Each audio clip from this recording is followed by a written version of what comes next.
Hi. Elections అయిపోయినియి. ఒక సంతోషంగా ఉంది చాలా. ఎందుకంటే 2 పార్టీలకి 150, 150 వస్తాయని చెప్తున్నారు ఇద్దరు. సో, 4 తారీఖు దాకా మనం ఎవరొచ్చినా 150లో ఉంటారు కాబట్టి 150 ఎవరిది 150 అనేది 4 తారీఖు తెలుస్తుంది గదా! అప్పటి వరకు మనం మనశ్శాంతిగా ఉండొచ్చని అనుకున్నాను నేను. కానీ అన్‌ఫార్చునేట్‌గా ఏంటంటే, ఈ ఎలక్షన్ అయిపోయినాక ఈ కొట్టుకోటాలు స్టార్ట్ అయినియి. ఈ మధ్య చాలా ఇప్పుడు అదేది ఆహ్, చంద్రగిరి కాన్స్టిట్యుయెన్సీలో క్యాండిడేట్‌ని కొట్టారంట. అది ఎందుకు కొడుతున్నారు? అవసరం లేదు. ఎందుకు అవసరం ఏంటి? ఎవరు గెలిస్తే వాళ్ళు గెలుస్తారు. ఇప్పుడు కొట్టుకోవాల్సినంత సీన్ ఉందా? అట్లాగా చాలా కాన్స్టిట్యుయెన్సీస్‌లో ఎలక్షన్ అయిపోయినాక గొడవలు స్టార్ట్ అయినాయి కొన్ని చోట్ల. ఎందుకు జరుగుతున్నాయో తెలీదు. ఎందుకు కొట్టుకుంటున్నారో తెలీదు. ఎవరు కొడుతున్నారో తెలీదు. వైఎస్ఆర్‌సీపీ వాళ్ళు కొడుతున్నారని చంద్రగిరి కాన్స్టిట్యుయెన్సీ ఆవిడ ఆ క్యాండిడేట్ వైఫ్ కూడా వీడియో చూశాను ఇప్పుడే.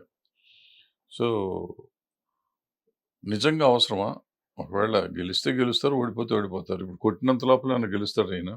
ఇప్పుడు ఆవిడ క్లెయిమ్ చేస్తాను నేను చంపేసి బై ఎలక్షన్ కోసం ట్రై చేస్తున్నారు అని ఆవిడ అంటాంది. అంటే నిజంగా అదే అవుతుంది. ఒకవేళ వీళ్ళు 150 సీట్లు వస్తాయని వీళ్ళు నమ్ముతున్నప్పుడు ఎందుకు ఎవరినన్నా ఎదుటి వాళ్ళని బెదిరించాల్సిన అవసరం ఏంటి? ఆవిడ చెప్పడం ఏంటంటే ఓడిపోతున్నారనే భయంతో వీళ్ళు ఇట్టా చేస్తున్నారు అంటున్నారు. నిజంగా ఓడిపోతున్నామనే భయం వైఎస్ఆర్‌సీపీకొచ్చిందా? లేపోతే ఏదన్నా నిజంగా అక్కడ ఏమన్నా జరిగిందా? మనకు తెలీదు. సో, బట్ ఏదైనా గానీ జరిగినా, జరగకపోయినా బాధ్యత గలవాళ్ళు. చెవిరెడ్డి భాస్కర్ రెడ్డి అంటే ఈస్ ప్రెజెంట్ ఎమ్మెల్యే అనుకుంటా. ఆయన పార్టీలో కూడా కొంచెం ఇంపార్టెంట్ పోస్ట్‌లోనే ఉన్నట్టున్నాడు. సో, అతను ఇట్లా చేయటం అనేది కరెక్ట్ కాదు. అప్పట్లో చిరంజీవి గారి ఎలక్షన్ అప్పుడు కూడా ఎలక్షన్ రోజే చిరంజీవి గారు ఏదో క్యాష్ పంచుతున్నారు. అలా గెస్ట్ హౌస్‌లో క్యాష్ పంచుతున్నారని పోలీసుల్ని తీసుకెళ్ళి ఆ గెస్ట్ హౌస్ అంతా ఎతికిచ్చారు. ఇట్లా అనవసరమైన రచ్చ చేసి అతను ఆహ్, తన వాల్యూ పోగొట్టుకుంటున్నాడు. ప్రజలకి ప్రజాస్వామ్యం మీద ఉండే నమ్మకాన్ని పోగొడుతున్నారు. ఈ వీళ్ళే కాదు. చాలా ఎక్కడెక్కడైతే ఏ పార్టీ అయినా తెలుగుదేశం వాళ్ళయ్యుండొచ్చు, వైఎస్ఆర్‌సీపీ వాళ్ళయ్యుండొచ్చు. ఎవరైనా గాని వాళ్ళ ప్రత్యర్థుల మీద దాడులు చేస్తూ ఉంటే ఇది అప్రజాస్వామికం. వీళ్ళు చేసేది తప్పు. దీన్ని ప్రజాస్వామ్యాన్ని నమ్మే ప్రతి ఒక్కళ్ళు ఖండించాల్సిన అవసరం ఉంది. ముఖ్యంగా వాళ్ళ నాయకులు. చంద్రబాబు నాయుడు గారు ఏదో స్టేట్మెంట్ ఇచ్చారంట.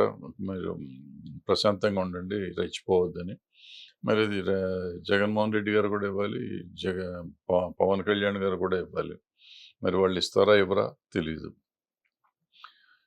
ఏదైనా గానీ వాళ్ళు స్టేట్మెంట్ ఇచ్చినా ఇవ్వకపోయినా ప్రజలు మాత్రం చాలా ప్రశాంతంగా ఉండాల్సిన అవసరం ఉంది.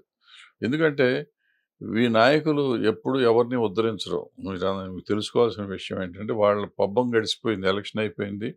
రేపు వాళ్ళు మంత్రులో, ఎమ్మెల్యేలో అయితే అవుతారు, ఓడిపోతే ఓడిపోతారు, గెలిస్తే గెలుస్తారు. ఆ తర్వాత ఈళ్ళు ఎవరిని కానరు.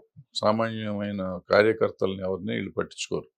వాళ్ళ పదవులు, వాళ్ళ గొడవలు, వాళ్ళ రాజకీయాలు, వాళ్ళ వ్యాపారాల మీదకి పడిపోతారు. అప్పుడు ఏ పార్టీ అని, ఈ పార్టీ, ఆ పార్టీ కాదు. మీరు ఏ పార్టీనైనా గాని నేను మళ్ళీ ఈ పార్టీ వాళ్ళు శుతిమంతులు, ఆ పార్టీ వాళ్ళు కాదని కాదు. అన్ని పార్టీలు అదే పరిస్థితి.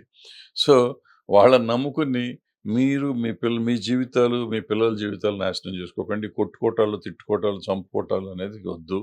ఎలక్షన్ అయ్యే రోజు వరకు నిజంగా స్పోర్టివ్ ఉంటుంది. ఆవేశం ఉండటం తప్పులేదు గానీ, ఎలక్షన్ అయిపోయినాక ఈ రొచ్చులోకెళ్ళటం అనేది కరెక్ట్ కాదు. మళ్ళీ రేపు ఈళ్ళన్నీ కేసులొస్తాయి. రేపు చదువుకునే వాళ్ళకి ఉద్యోగాలొస్తే రావాలి, ఉద్యోగాలు రావు. రకరకాల సమస్యలొస్తా ఉంటాయి. ఫ్యామిలీ ప్రాబ్లమ్స్ ఉంటాయి. ఇయన్నీ వదిలిపెట్టి ప్రశాంతంగా ఉండాల్సిన అవసరం ఉంది. ఎవరున్నా గాని మరి పర్టిక్యులర్‌గా పోలీస్ ఇప్పుడు ఎలక్షన్ వచ్చినాక ఎలక్షన్ కోడ్ వచ్చిన కాడి నుంచి పోలీస్ ఆఫీసర్స్‌ని చాలా మందిని మార్చేశారు.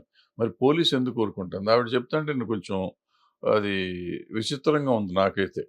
ఏమంటుంది 4 తారీఖు దాకా ఊరుకుంటామా? మీ గవర్నమెంట్ వచ్చినాక మీ ఇష్టం వచ్చి మీరు చెప్పింది మేము వింటాం అని ఎస్పీ గారు అన్నారు అంటుంది. నిజంగా అట్లా అంటే మాత్రం ఆ ఎస్పీ గారిని ఇమ్మీడియేట్‌గా సస్పెండ్ చేయాలి నా ఉద్దేశంలో. ఎందుకంటే ఒక ఎస్పీ ఎదుటివాడు కొడుతున్నాడు అని తెలిస్తే, జరుగుతాందని తెలిసినాక, నేనేమి చేయలేను. 4 తారీఖు రిజల్ట్ వచ్చిన తర్వాత మీరు గెలిస్తే మాత్రం నేను యాక్షన్ తీసుకుంటాను అని చెప్పారంటే, వాళ్ళు పోలీస్ వ్యవస్థలో ఉండటానికి అర్హులా కాదా అనేది మనం ఆలోచించాల్సిన విషయం. ఇది నేను చెప్తుందేంటంటే ఆవిడ మాట నమ్మిచ్చి చెప్తున్నా. అది నిజమైతే మాత్రం ఇది నేను చెప్పేది రైటు. ఆవిడ చెప్పింది అబద్ధం అయితే ఇది కూడా తప్పే. సో, మనం పోలీసులు కూడా బాధ్యతాయుతంగా ప్రవర్తించాల్సిన విషయం ఉంది. ఇప్పుడు అబద్ధం ప్రభుత్వం పర్టిక్యులర్‌గా ఎలక్షన్ కమిషన్ వచ్చినాక ఈసీలోనే నడుస్తా ఉంటుంది. ఇప్పుడు ఆయన ఉన్న రన్నింగ్ గవర్నమెంట్‌కి భయపడాల్సిన అవసరం లేదు నిజంగా ఎస్పీ. ఆ మాట అనాల్సిన అవసరం లేదు. అనరు కూడా నాకు తెలిసి. బట్ అన్నాడు అంటున్నారు ఆవిడ. సో, ఇదేంటో చాలా సీరియస్‌గా ఆలోచించాల్సిన విషయం. ఆలోచించండి. బట్ మీరు మాత్రం ప్రజలు అందరూ మాత్రం జాగ్రత్తగా ఉండండి. ఈ గొడవల్లోకి రావద్దు. ఏ కాన్స్టిట్యుయెన్సీలోని ఈ ఒక్క కాన్స్టిట్యుయెన్సీ కాదు. ఇంకా 5, 6 చోట్ల ఏదో జరుగుతున్నాయి అని చెప్తున్నారు. ఎక్కడైతే అక్కడ ప్రతి చోట కొంచెం సంయమనం పాటించండి. దూరంగా ఉండండి. మీ మీ భవిష్యత్తు చూసుకోండి. ఎలక్షన్ అయిపోయిన తర్వాత వాళ్ళు నాయకులు వాళ్ళ భవిష్యత్తే చూసుకుంటారు గానీ, మీ భవిష్యత్తుని గురించి ఆలోచించరు. మీరు అనవసరంగా మీ భవిష్యత్తు పాడు చేసుకోవద్దు. Thank you.